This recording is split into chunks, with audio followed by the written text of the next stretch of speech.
This is the story of the Treat Rodgers mansion, which actually isn't there anymore.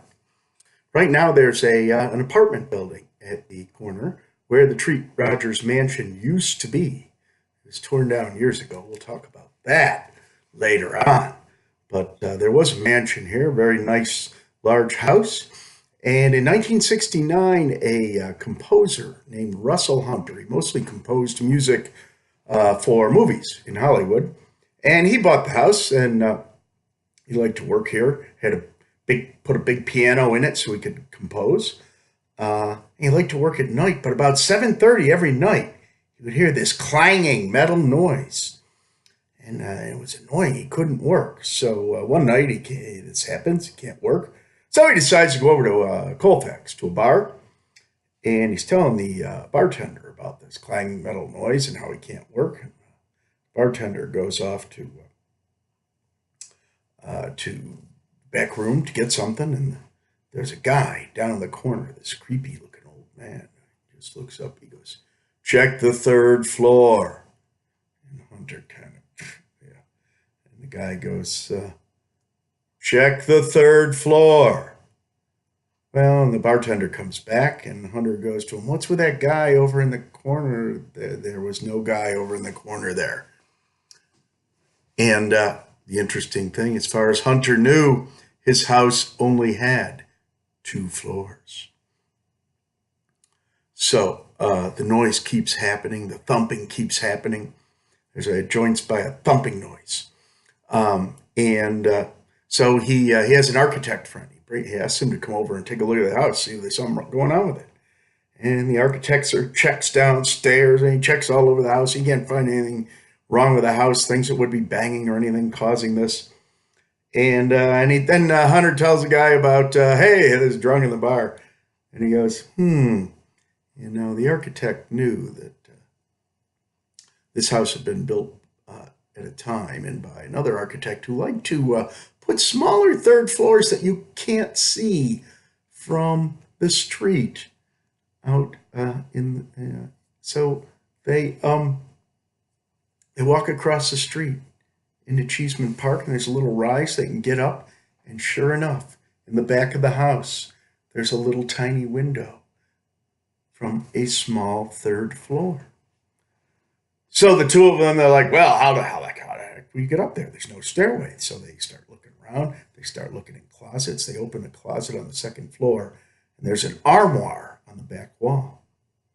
They pull the armoire back. Sure enough, there's a door.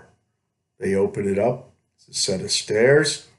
They go upstairs, and on this little third floor, they find an old, small metal bathtub, a footlocker, small child's bed, a desk, and a wheelchair. In the trunk, there is a book, the diary of a child named Eric. He's about maybe 6 years old. As they're closing the door, so they decide they're going to get downstairs, take the book downstairs. As they're closing the door, returning the armoire, they hear the thump, and it's like something bounces down the stairs. And it hits the door like a ball. Well, a little while later, Hunter has a party. He's got all these people over, and he's telling them all about this. And so they all want to go up there, and they move the armoire, and they move the stairs, and it's getting kind of creepy. And then they see this red ball comes bouncing down the stairs as they slam the door because they're all freaked out. And it hits the door. Well, now Hunter, for some reason, he puts this Eric's book on his mantle. Wasn't a lot of information about him, except that clearly the child had spent all of his time in that little room on the third floor. And so finally somebody says, hey, I got a friend who's a psychic. Why don't you bring him over? So the psychic, a woman, comes in. As soon as she walks in, she goes, take me upstairs. Something bad happened there. Well, he takes her up to the second floor. She goes, no, upstairs. Well, takes her up to the third floor. She looks around, and well, here's what happened. Here's what she told him. Eric was the son of a woman, a very wealthy woman, whose father, well, she was wealthy because her father was very wealthy, and her father had married a man who, or the woman had married a man who her father hated. Well, the woman died giving birth to Eric, and he was a very sickly child. And so Grandpa wrote a will in his will that there was going to be a fortune given to Eric when he turned 21, but Dad was to get zero until then. And, if Eric wanted to share it with him, fine. Well, only the dad knows that Eric, being very, very sickly, is unlikely to make it to 21, and he'll never see any of that money via his son. Well, he decides to take some action. Eric, of course, is kept up in this room. He decides to take some action. He dismisses all the maids one night, and he drowns Eric in the bathtub while the kid beats his fist. That thumping noise. Then he goes to an orphanage, and he goes looking for kids in an orphanage who look a lot like Eric, and he finds a kid that looks close enough. He tells everybody that he has found a spa in Switzerland where they will be able to heal Eric.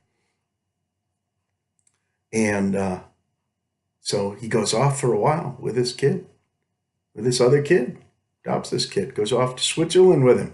He's there long enough that people believe this. The kid grows up as Eric, lives to be 21. The kid inherits the money, shares some of it with Dad. The psychic, by the way, also said that Eric's body was thrown in a well, and that Eric was wearing a baptismal medal that he had gotten from, well, it was his mom's. It was the only thing he had from his mom. Well, he knew that, but that didn't help. Things were getting worse, and so Hunter started digging in the backyard. And finally, and you'd think, well, he's going to find this little medal in the backyard. But finally, he digs long enough. And eventually, there it is. That little medal, finds it in the backyard, puts it with the book. And, for about 2 weeks, the place was quiet. But then all of a sudden, things got worse. The noise, the thumping, the noise, the ball, and stuff started flying around. There was a mirror shattered. It was a mess. Well, Hunter got the heck out of the house. Hunter tells a friend about this in Hollywood. The friend says, that would make a great movie. And it did. The movie was called The Changeling, and it is based on Russell Hunter's story that I just told you. Now, in the movie, the mansion in the movie burns down.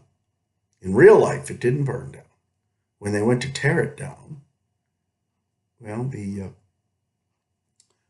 bulldozer hit it, and for some reason, the house blew up, killing the man on the bulldozer.